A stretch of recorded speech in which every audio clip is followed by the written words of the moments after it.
side projects and hobbies are important. And that's kind of what I was talking about. It's how to incorporate those off-screen times, things where you're creating using your hands, how to incorporate that into my life. And it, as I said, it could be through business, it could be through hobbies.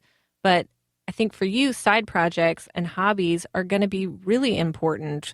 As business owners, it's hard to make time for those things. When you have a job, when I had a job, at least, I had my side hobbies and other things that I did. Mostly that was running side businesses, but still I did other things than work. And I think it's hard to get those in there when you're a full-time entrepreneur, but I think it gives you a chance to get into different skills, build different skills, try different things, practice other things, and really find more enjoyment in your life. Your first full-time venture, a retail clothing store, ecologically friendly clothing. That wasn't just a fluke. That's how I got into the music business. I was a musician as a kid, had grown up around the music industry, but it was a hobby to me. I wanted to do more, wanted to be around it. I'm one of these guys, I feel it's 100% or nothing. So I jumped in, made it my business, and it worked for me because I understood the market. It's like we're talking about earlier, knowing who your market is by being that market. But I also really liked it. I really found it engaging, also very exciting. Keep in mind, not all hobbies or side projects are meant to become a business. They might just be your side hobby, and that's fine. But I think it gives you an opportunity to experiment with different things. And like you, David, with music, turned out to be something that you really liked and you really wanted to do. So you made it into something more, which if you didn't have that hobby in the first place, you wouldn't have been able to do that. You wouldn't have just gone into the music business.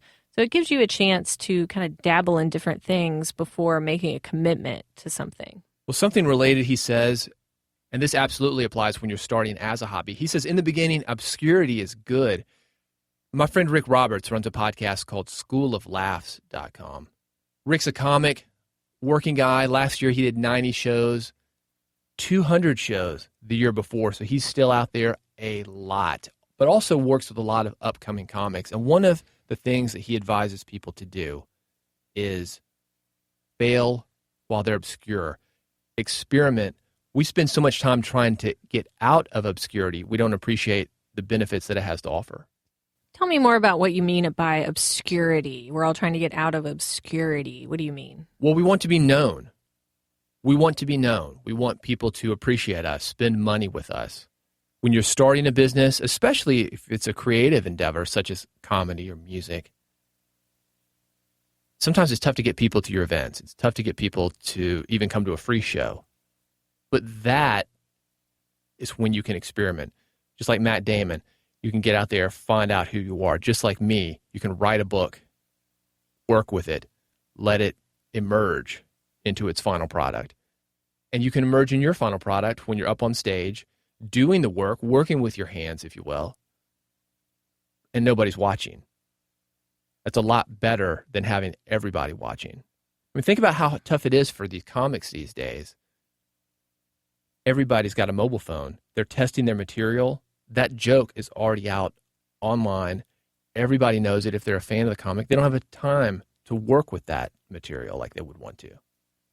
John Acuff, who is the best-selling author, New York Times best-selling author of the book called Start, said at his conference that we attended a couple years ago, he said, get better in the seasons when no one is watching. And I think that's what Austin is trying to say here is in the beginning, it's okay if no one's watching. That's when you get better. That's when you grow. That's when you learn who you are. And if you're fortunate, no one's watching you while you do this. So it's good. Austin also talks about leaving home. That's what he calls it, getting outside of your comfort zone. We talk about that all the time because that's where the real growth happens. You can't grow when you're doing what you do again and again and again. What you want, if you don't have it already, is outside the circle of your comfort zone. So to get what you want, you have to get outside your comfort zone. I mean, it's pretty much that simple. So I like to tell my clients to practice getting out of your comfort zone daily. It doesn't have to be in business. It can be in other things. It can be trying a new food. It can be doing a new exercise, taking a different route to work. But whatever that is for you, practicing getting out of your comfort zone is going to get you closer to the things that you want that are outside of it. And Austin here is saying leave home as a way to do that. Get out there. Get out of what you're used to. To be successful, like an artist, you need 4 things, and this is a great way to wrap up this episode. 1, curiosity. Get out there, ask questions. 2, kindness. It says be nice to people. The world is a very, very small place. It helps to be nice. 3, stamina. It's a marathon, not a sprint. You're going to need stamina. You're going to need to know the reason why. And finally, John Acuff was talking about it. Rick Roberts was talking about it. Not in these words. A willingness to look stupid. And that's a whole lot easier when you're obscure.